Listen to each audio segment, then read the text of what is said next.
అదే RTV app వార్తల్ని క్షణాల్లో చదివే అవకాశం ఉంటుంది. ఒక న్యూస్ పేపర్, ఒక టెలివిజన్ ఛానల్ మీ చేతుల్లో ఎప్పుడూ ఉంటాయి. తెలంగాణ రాష్ట్ర వ్యాప్తంగా మధ్యాహ్న భోజనము అలాగే గురుకుల విద్యాలయాల్లో సైతం సరి అయినటువంటి నాణ్యమైన ఆహారం లేక, మౌలిక వసతులు లేక విద్యార్థులు ఇబ్బంది పడుతున్నారు.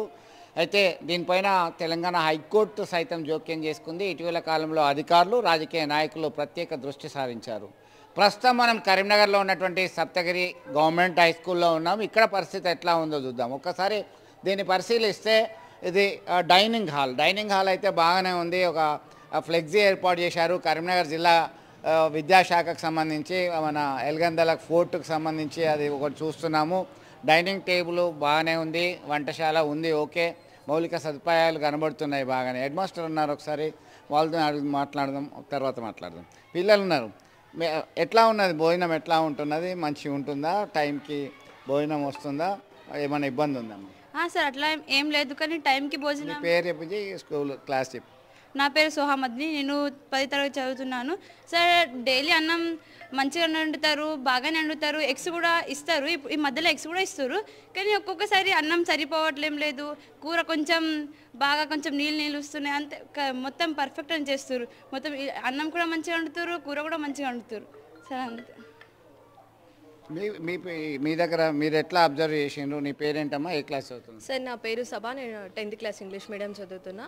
సార్ ఇక్కడ మాకు చాలా వసతులు ఉన్నాయి. తినడానికి కూడా డైనింగ్ హాల్ ఉంది. ఇంకా తిండి విషయానికి వస్తే మాత్రం చాలా బాగుంటుంది. మేము కూడా బాక్సులు తెచ్చుకునే మేము ఇప్పుడు ఇక్కడనే తింటున్నాము. కూర, కర్రీ సంగతి కానీ, అన్నం కూడా, ఎగ్స్ కూడా చాలా బాగుంటున్నాయి సార్. ఇక్కడనే తింటున్నాం మేము కూడా. అంటే అప్పుడప్పుడు వెంట్రుకలు వస్తున్నాయి అన్నారు, ఏమన్నా ప్రాబ్లం ఉంది? సార్ ఒక్కసారి సంఘటన జరిగింది, కానీ అప్పటి నుంచి ఇప్పటివరకు అట్లాంటి సమస్యలు మేము ఎదుర్కోలేదు. ఇప్పుడు చాలా బాగుంది సార్. మొత్తం పిల్లలు కొన్ని సందర్భాల్లో బాగాలేదన్నారు, మిగతా అప్పుడైతే బాగానే ఉంది అన్నట్టున్నారు. ఏంటి నీ పేరేంటి, ఏం చదువుతున్నావు? నా పేరు సిద్ధు, నేను 9వ తరగతి చదువుతున్నాను. ఎట్లా ఉన్నది తిండి? బాగుంది. భోజనం మంచిగా ఉందా? బాగుంది, రుచికరంగా ఉంది. రుచికరంగా ఉంది. Tell about you. My name is Shivacharan. నేను సప్తగిరి స్కూల్, గవర్నమెంట్ స్కూల్లో చదువుతున్నాను. తిండి విషయానికి వస్తే ఏంటంటే, అప్పట్లో మెటీరియల్స్ లేకుండా, గ్లౌజులు లేకుండా, ఇట్లాంటివి ఏం లేకుండా వంటడంలో ఎంటికలు, పురుగులు అట్లాంటి సమస్యలు వచ్చినాయి. బట్ ఇప్పుడు అట్లనే ఏం లేదు, అన్ని మెటీరియల్స్ వాళ్ళు యూజ్ చేస్తారు. ఎట్లా అంటే ఇప్పుడు ప్రైవేట్ స్కూల్ కంటే ఈ స్కూలే బెస్ట్ అని మాకు ఇప్పుడు అనిపిస్తుంది. ప్రైవేట్ స్కూళ్ళల్లో కూడా ఇట్లాంటి ఫుడ్ ఎక్కడ దొరకదని నేను ఆశిస్తున్నాను. నీ పేరు? నా పేరు T Manikumar. I'm studying 10th English medium. Food అయితే చాలా బాగుంది. ఫస్ట్ అయితే అన్నం సరిపోతుండే, ఇప్పుడైతే ఆంటీ వాళ్ళు 2 గంజులు పెడుతున్నారు. కర్రీ బాగానే ఉంది, చాలా బాగుంది. ఏమో మీ పరిస్థితి చెప్పండి. అసలు పిల్లలు కొంతమందికి అన్నం సరిపోతలేదు, కూరలు సరిపోతలేవు అంటున్నారు. అసలు మీకేమన్నా సమస్యలు ఉన్నాయా?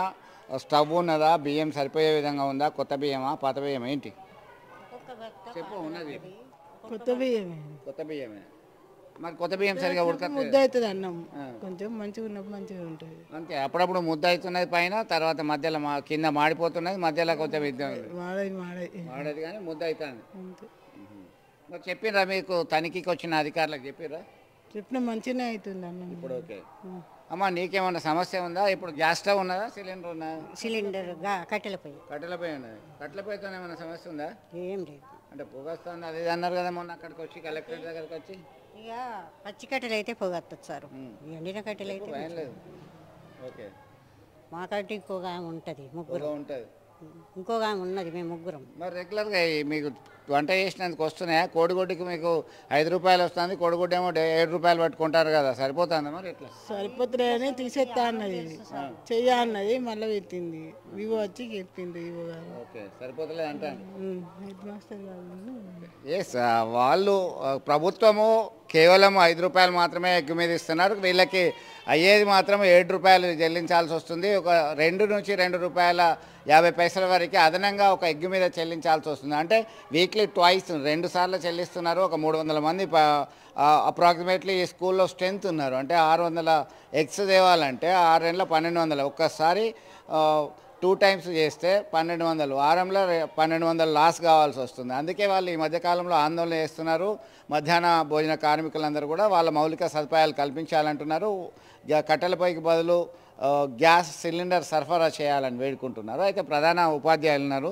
సార్, ప్రధానంగా అనేక పాఠశాలల్లో మౌలిక వసతులు సరిగా లేవు, వంటశాలలు లేవు, ఇబ్బంది ఎదుర్కొంటున్నారు. కడుపు నొప్పితోనే ఆసుపత్రి పాలవుతున్నారు పిల్లలు. మొన్న జగిత్యాలలో సైతం అట్లానే హాస్పిటల్లో ట్రీట్మెంట్ ఇస్తున్నారు జాయిన్ చేసుకొని. ఇక్కడ ఏమైనా ఇబ్బంది ఉందా? ఇక్కడ ఇబ్బంది ఏం లేదు సార్, ఎందుకంటే ప్రతి అడుగు కూడా తగిన జాగ్రత్తలు తీసుకోవడం జరిగింది. పరిశుభ్రత కావచ్చు, తర్వాత రైస్ విషయంలో కావచ్చు, చెరగడం కానీ లేకపోతే శుభ్రం చేయడం కానీ, కడగడం కానీ, ఇవన్నీ విషయాల లోపల చేయడం ఒకే తర్వాత తినేటప్పుడు కానీ లేకపోతే ఇంకా వేరే విషయాలు కూడా తగిన పర్యవేక్షణ కూడా ఉపాధ్యాయులందరూ కూడా కలిసి పనిచేసేట్లా మంచిగా ఉంటుంది. తర్వాత నేను కూడా విద్యార్థులతోని కలిసి భోజనం చేయడం కానీ రెగ్యులర్గా నేను ఇక్కడనే చేస్తాను సార్. మిడ్ డే మీల్స్ కూడా ఇంటికి కూడా వెళ్ళాను, బాక్స్ కూడా తీసుకోను. దాంతో మంచి ఎఫెక్ట్ అనేది ఉంది. చెప్పండి, ఉపాధ్యాయులు బాధ్యత వహించాల్సినటువంటి పరిస్థితి ఉంది. చాలా ప్రాంతాల్లో ఆరోగ్యకరమైనటువంటి పరిస్థితి లేదు. మధ్యాహ్న భోజనం కావచ్చు, గురుకుల విద్యాలయాలు, గవర్నమెంట్ స్కూల్స్, ఇట్లాంటి సౌకర్యాలు. ఉపాధ్యాయునిగా మీరేం చెప్తారు?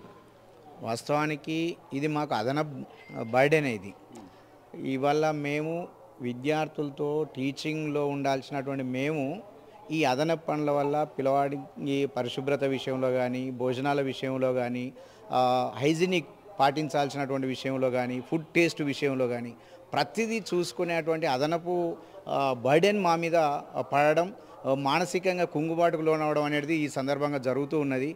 చిన్న లోపాలు ఎక్కడైనా ఈ వంట వాళ్ళ వల్లనో లేకపోతే బియ్యం బాగలేకపోవడం వల్లనో ఇంకేదో రకంగా చిన్న ఏదన్నా మార్పు జరిగినా కూడా అది విద్యార్థుల మీద ప్రభావం పడడం, విద్యార్థుల ఆరోగ్యం మీద ప్రభావం పడడం, అవన్నీ కలిపి ఉపాధ్యాయుల మీద, హెడ్ మాస్టర్ గారి మీద ప్రభావం పడడం అనేది ఇది చాలా శోచనీయం.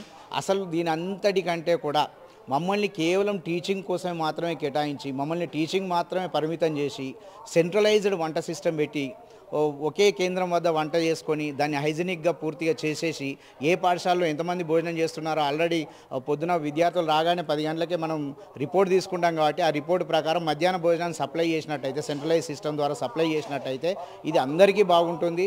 టీచర్స్ మీద ఒత్తిడి తగ్గుతుంది. ఈ ప్రత్యేక వింగ్ ఉండాలంటారు. దీనికి తప్పకుండా ప్రత్యేక వింగ్ ఉండాలి. ఆ వింగ్ తీసుకొచ్చి విద్యార్థులకు సప్లై చేసినట్టయితే మేము వాళ్ళకి భోజనం పెట్టించి హాయిగా తరగతి గదులకు పంపించేసి మేము ప్రశాంతంగా పాఠాలు చెప్పుకునేటువంటి అవకాశం ఉంటుంది. అంటే ఇప్పుడైతే ఇవన్నీ అదనపు బాధ్యతలు ప్లస్ క్షణక్షణం భయంగా ఉన్నదా? క్షణక్షణం భయం కాదండి. ఎక్కడ ఏ సస్పెన్షన్ వస్తుందో, పిల్లలకు ఎవరికి ఏ కడుపు నొప్పిని లేస్తుందో, లేకపోతే పిల్లల ఏ ఆరోగ్యం, వాస్తవానికి పిల్లలు మనకు వాళ్ళే అమూల్యం.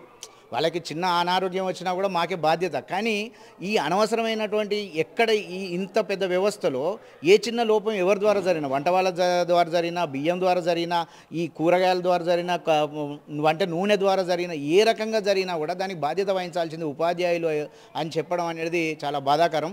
వాస్తవానికి ఇవన్నీ కూడా మా మీద ఒత్తిడి పెంచి ఇది టీచింగ్ మీద ప్రభావాన్ని చూపించేటువంటి అవకాశం ఉంది. కాబట్టి ఈ ఒత్తిడి తగ్గించాలంటే సెంట్రలైజ్ సిస్టమ్ చేసేసి ఒకే దగ్గర వంట చేసేసి దాన్ని సరఫరా చేసినట్టయితే ఇది చాలా బాగుంటుంది. ఆ దిశగా ప్రభుత్వం ఆలోచించాల్సిందిగా కోరుతున్నాను. మధ్యకాలంలో అనేక పాఠశాలల్లో, విద్యాలయాల్లో జరుగుతున్నటువంటి ఇబ్బందులు ఒకవైపు ఆందోళన కలిగించేటువంటి అంశము, మరొక వైపు మధ్యాహ్న భోజన కార్మికులకు సంబంధించిన మౌలిక వసతులు కల్పించాలి, వేతనాలు సరిగా ఇవ్వాలి అని చెప్పి ఆందోళన చేస్తున్నారు. ఇంకొకటి, కొత్త బియ్యం రావడం వల్ల పలు పాఠశాలల్లో ఇబ్బందులు ఎదుర్కొంటున్నటువంటి మాట వాస్తవమే. అయితే ఇక్కడ మాత్రం సప్తగిరి స్కూల్లో బాగానే ఉంది, మౌలిక సదుపాయాలు ఉన్నాయి, ప్లస్ వంటశాల బాగానే ఉంది. పిల్లలు సైతం ఒక సంతృప్తికరమైనటువంటి సమాధానమే ఇస్తున్నారు. అప్పుడప్పుడు చిన్న పురుగులు, ఆ వెంట్రుకలు వచ్చాయి, కానీ ఇప్పుడు ఆ పరిస్థితి లేదు, బాగానే ఉంది అనేటువంటి అభిప్రాయం అయితే వ్యక్తం చేస్తున్నారు. మొత్తం మీద కనీస సౌకర్యాలు కల్పించాలి, మధ్యాహ్న భోజనం, పౌష్టికాహారాన్ని అందించాలి, అన్ని రకాల మౌలిక సదుపాయాలు కల్పించాలి అనే డిమాండ్ అయితే రోజు పెరుగుతుందని చెప్పుకోవచ్చు. వీడియోలో సుమంత్తో కలిసి చంద్రశేఖర్, RTV, కరీంనగర్ నుండి. మరిన్ని వీడియోస్ కోసం ఛానల్ ని సబ్స్క్రైబ్ చేయండి, లేటెస్ట్ అప్డేట్స్ కోసం వాట్సాప్ ఛానల్ ని ఫాలో చేయండి, అండ్ లింక్ డిస్క్రిప్షన్ లో ఉంది.